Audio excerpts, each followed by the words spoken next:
Our talk this morning is about surviving, persevering, overcoming adversity. And I am very happy to introduce you to my brother, and I truly mean that, the survivor and the bionic man, and he'll tell you about that too, because we've got a new little procedure that happened. Kevin Cook. Thank you very much, Jim. Wow, after that, I don't know what to say, but my name is Kevin Cook, and I do have Parkinson's disease. And that has not been easy. I'm not shaking as much as I have because on April 1st, I had deep brain stimulation surgery. And I'd like to talk to you about that right now. I feel at home with this group, Sam, so I'm gonna relax, and for the next 2 hours, Maria just took a big gulp there. And for the next 30 minutes, we'll try to relax and have fun. But the first thing they do, we set this up strategically so we would have the deep brain stimulation surgery at the end of the season. And so this was 7 months in the planning. It took me a year to decide to have this surgery because when I asked them the complications, they said, well, there might be some hemorrhaging and one complication could be death. I said, I think we can put that surgery off for a little bit. But the shaking had become pretty violent and almost unlivable. So at that point, I decided to go ahead and have it. So we set this up, and it was quite a process. I'm still going through some things. And April 1st, it doesn't seem that long ago, but a week before April 1st, they were to drill 4 holes in my skull. And, you know, you go in, and my wife Francine, who's sitting here at the laptop, is right across from me, and there's no way I'm gonna flinch. But the whir of the drill comes on, and all you think of is a Black & Decker going into your cranium. As they hand you this wash rag, and they said, if anything drips down on you, i.e. blood, just dab it off. There's no pain medicine, so that was part of the toughest thing of the surgery, is getting the 4 holes drilled into the skull. Now, the reason they drill those holes in your skull is so they can attach your head to a bracket during the surgery, which I think is a pretty good idea. Because anytime they're rummaging around in your brain, you don't want to move. And you're awake during the surgery, which is about a 5-hour surgery, and you hear them, they have one surgeon sitting at a laptop where they're looking at the brain cells, and the other surgeon is behind you, and they go down in your brain and they're saying 38.5, go ahead, 39, go ahead. And I'm thinking, how long is this gonna last? So they got to 47, they said, we're gonna have to make another. So they start the whole process again. And this is the right and left side of my brain. I decided to have them both at the same time. So we got through that surgery, and a week later, perhaps the most painful part of the surgery was they put in a pacemaker-like device right here in my chest. They open up a pocket in your chest, and they drop down a pulse generator into it. And there, right up through the side of my head, is connected electrodes to my brain, and it does what it does. That was pretty painful. So I had that part of the surgery done, and then you have to wait 4 weeks to see that there's no infection or complications. So that happens, and if there's anybody listening to this, this is the part I would warn them about. Because you go through all that and you think, here's the big day, they're gonna turn the juice on, and I'm not gonna shake anymore. False. You've got to go through about 4 or 5 tune-ups where they adjust it. And that was tough for me mentally to get through. And at one point, we had set this up with my brother Jim Cook, and I said, brother, I can't do this speech. I'm still shaking like a leaf. And so Maria was patient, and they hung with me, and I went in for my tune-up, and now you can see I'm almost tremor-free. Well, I want to tell you, if you want to know what it's like to have Parkinson's, just hold your left hand out. Everybody hold your left hand out right now and just kind of shake it. Shake it. Okay, and imagine doing that for 5 minutes. And then imagine doing that for 24 hours in the day. And then take your left leg out and just shake it for 5 minutes. And imagine doing that for 24 hours in a day. And that's why it became almost unlivable for me. And I still have some breakthrough tremors from time to time, and I have some balance issues. I'll try not to fall while I'm up here. But we're getting through it pretty well. I'll start now with the slideshow, and at the end, if you have any questions about the brain stimulation surgery, I'll be happy to answer them.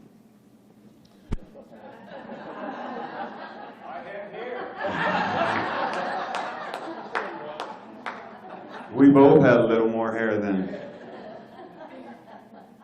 You know, I ran into a couple of you last night, and you said, you're going to be speaking in the morning, right? And I said, that's right. And they said, you coached a year with Jim Cook? And I said, that's right.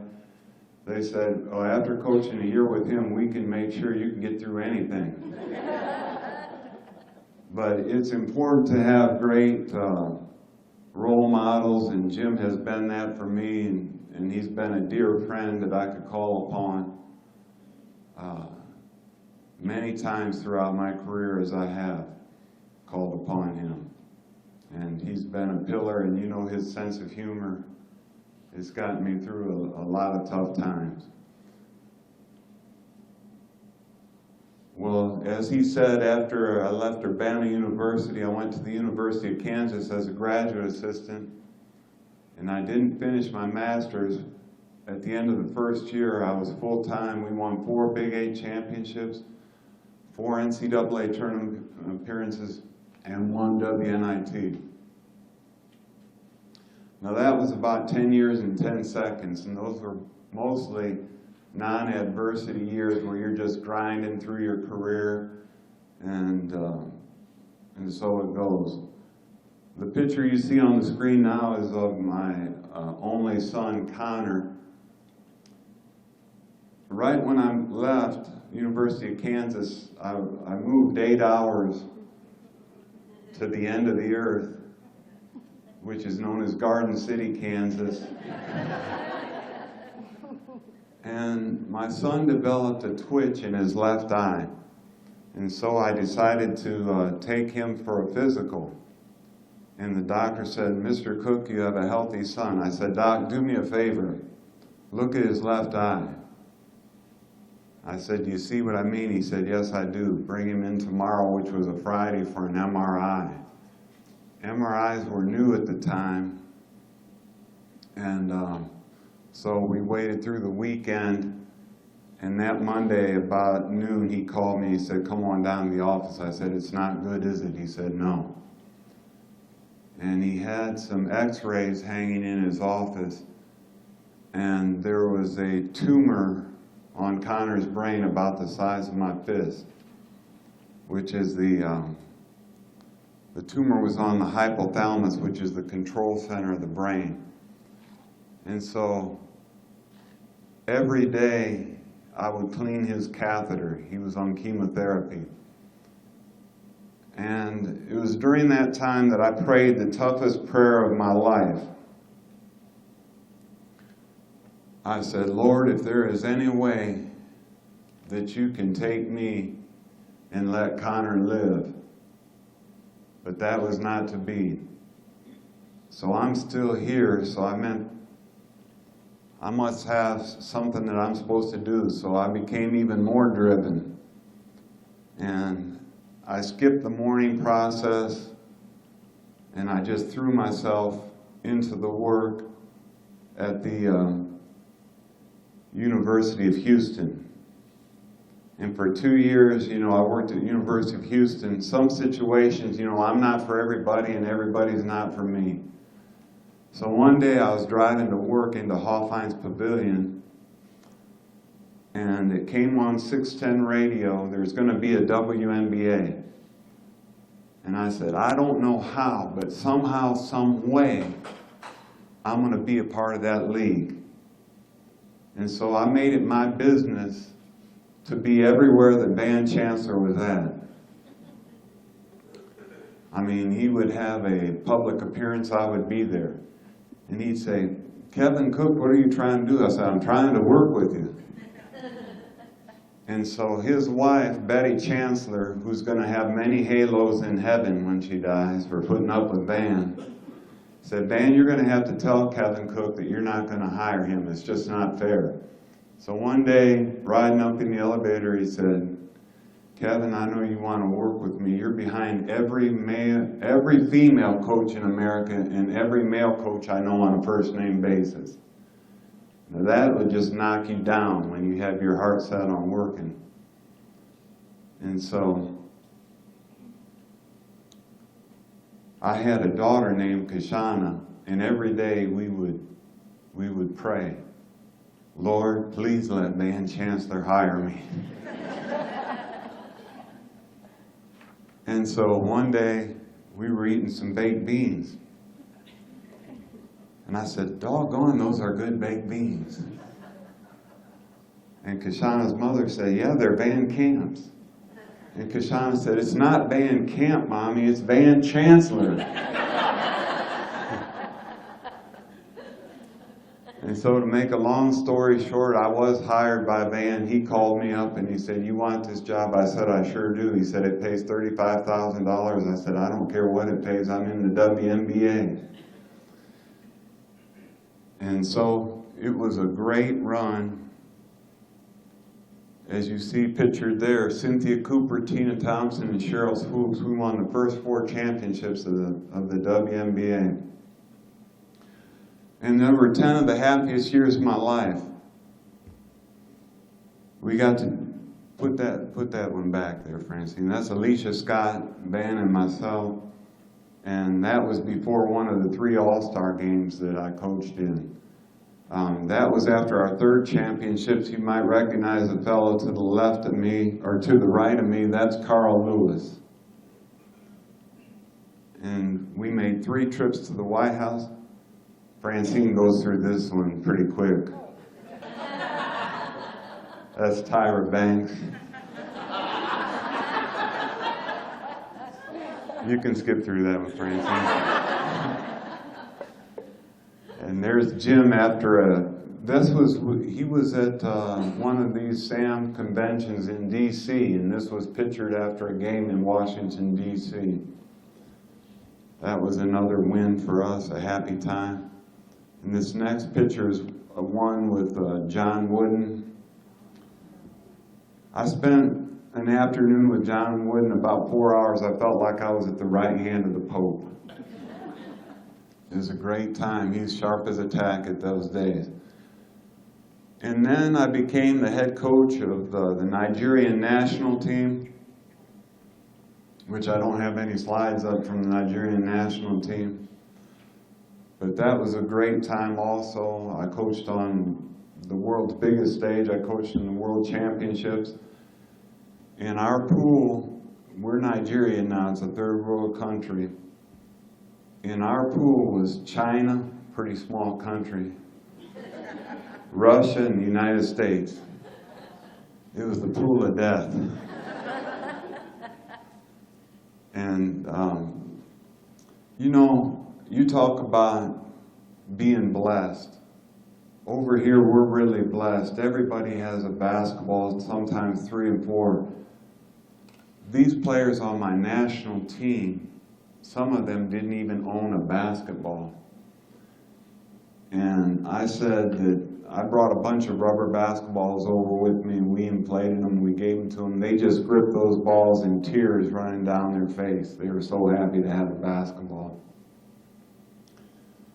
But it was a humbling and a great experience to be over in Abuja, Nigeria, and coach that team. I don't know how inspiring this will be, but I know one thing. You gotta have a sense of humor, you know, in life. You've got to be an overcomer no matter what you're going through, and we're all going through something, I know that. You just got to know that somebody's always worse off than you, and that whatever you're going through, that this too shall pass.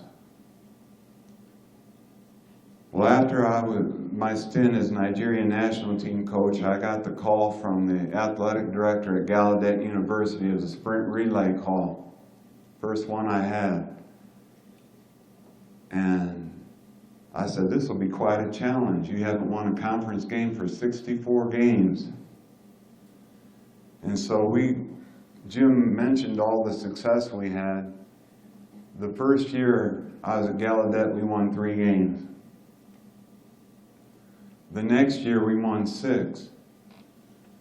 And after that, the AD called me in to his office, you know, and you have one of those performance reviews.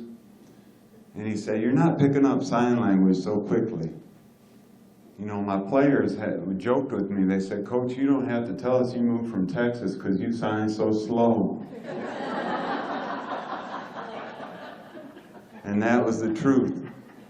But the AD said he was going to fire me. So you remember George Bush, the day they threw the shoe at him and he was ducking? That's all I could think about as I wadded up the performance review and threw it at my AD. He was ducking, which I don't recommend that to anybody. But they didn't fire me, and then I recruited a player.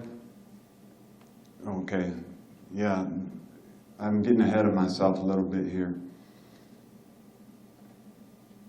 I set up a meeting with a neurologist. Because I started getting heavy tremors. My hand, I'd be typing on the keyboard and it would fly off the keyboard. I'd be demonstrating shooting and my hand would be shaking. I said, man, I'm working out too hard. So I went in and now it was my turn for the MRI. And I'll always remember the neurologist saying to me, Coach, you have Parkinson's. And I wasn't fully aware it doesn't hit you for a while. But it continued to get worse and worse and worse. So here I got Parkinson's, they're ready to fire me. And these are some of the faces of Parkinson's. You remember Kirk Gibson with the LA Dodgers? He faced Dennis Eckersley in one of the playoff games. He hit the home run and he just was pumping it, coming around first base.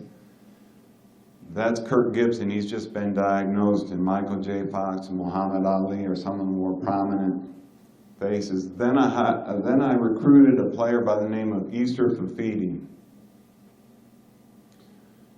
Easter is very, very special to me. Hard of hearing player. She shunned a couple Division I scholarships to come all the way from California, her home state, to DC. And the men's coach refers to her as Savior because she saved my job. We were fortunate to win 17 games Easter's junior year. She was a junior college player. And the next year we won 20 straight games. And this is a little clip that one of the TV stations did, and I'll let you enjoy that right here. It's their ball coming up. I want us to have some attitude. I want us to hit the floor before they come out. When Kevin Cook took the women's basketball job at Gallaudet, he asked for 4 years to turn the program around. His first season, they won 3 games. The second year, they won 6. Last year, they made the playoffs for the first time in a decade. And this season, the Lady Bison are a national title contender after reeling off a school record 20 straight wins. For Cook, the job has been a challenge from the start. He came to the nation's leading university for the deaf, not even knowing how to sign. I made some mistakes signing that we can't talk about here. They're rather humorous to them. But, you know, it's something that even a fluent signer, a good signer, there's new words being developed every day. I think ASL has really, in a way, helped my Parkinson's because it's kept me using my hands. Yes, you heard it correctly. Coach Cooks had Parkinson's disease since he arrived at Gallaudet. It's attacked the left side of his body, and he feels the effects every day. It's just something that you have to get up every day with an attitude of saying, hey, I'm going to win today. I'm going to beat Parkinson's down. And that's what I try to share with the team is whatever your challenge for the day, say, hey, don't let it get you down. You got to have the attitude that I'm an overcomer. Perhaps the hardest thing Cook had to overcome was the death of his sister, Kelly. She died in a house fire after saving her 2 children. Normally, players lean on coaches. This was a time when the coach leaned on his players. One in particular, Nikitra Hayes, experienced the same thing as her coach, losing her brother in a fire during her freshman year. It's eerie that we both lost our siblings in house fires. And when Kelly died, you know, I cried, the team cried, of course, we mourned together. But it was Nikitra who constantly was checking on me through texts and coming to the office saying, hey, Coach, you okay? Just know I'm there for you. And she'll never know how much that meant to me. Right, because I understand exactly, you know, what he's going through. We both lost somebody in our life, and so, you know, I'm making sure he's okay because he's always making sure I'm okay. It was very tough to see him in that kind of a situation, but, you know, regardless, he showed up to practice. We supported him through practices. We made sure he was all right. We continued to fight on, you know, with him. And this is our house. We're going to fight. And we're going to get a stop. And we're going to come down here. Okay, and whatever they're in, we're running power. We're going to jam it at them. Team 1-3. 1, 2, 3. Dan Helly, News 4 Sports.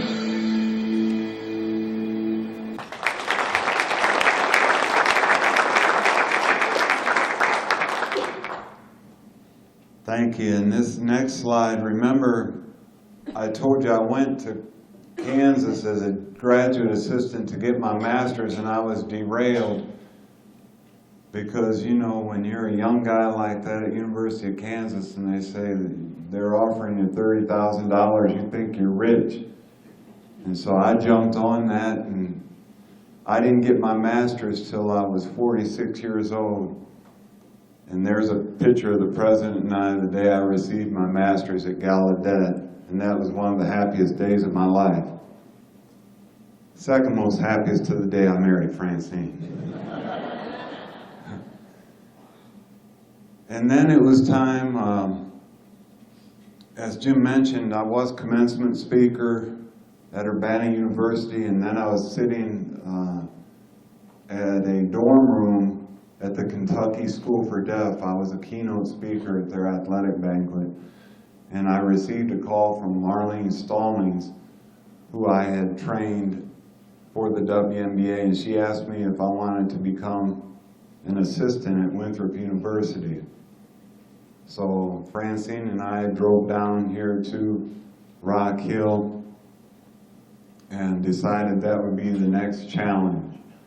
Now, after that year, she was lured away by Virginia Commonwealth University, and President Anthony DeGiorgio and Athletic Director Tom Hickman had the faith in me and hired me as the head coach, and that was also a very happy day for me. We won 21 games and had a win in the WNIT our first year. The second year we had a school record 24 wins, and was the first time that we went to the NCAA in school history. And this year, we're hoping to win 20 again, but we got a schedule. We open at Oklahoma, then we play a little school called Duke. Then we have Final Four South Carolina, and then we play Auburn. So please put me on your prayer list. Now, as I said, you gotta laugh in life, and you gotta have a sense of humor. And this is kind of a funny little commercial that we did with head coach Pat Kelsey.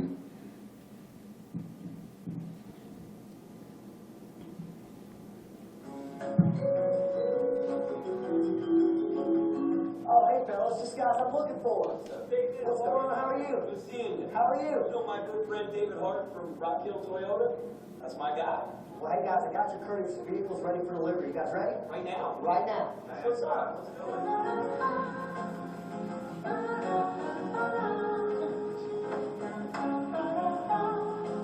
All right. Hold on. Is that mine or yours? No, fellas. This is the big stuff.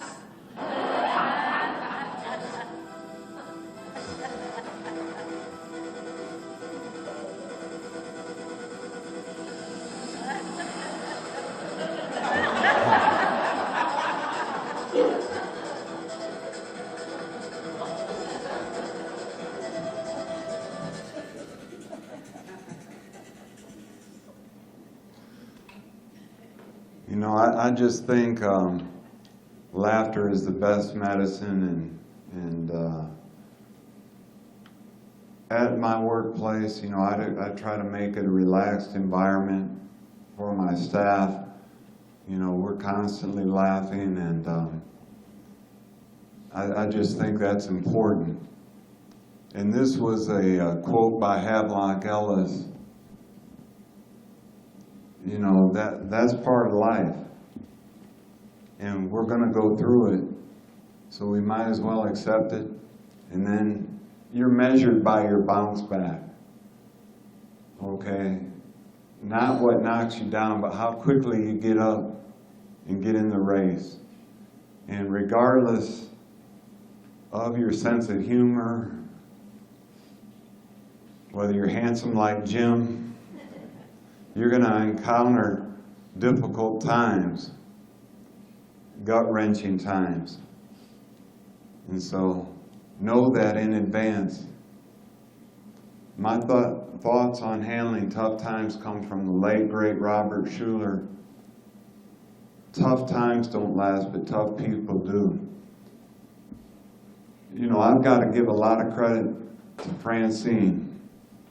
She's never known me without Parkinson's. And,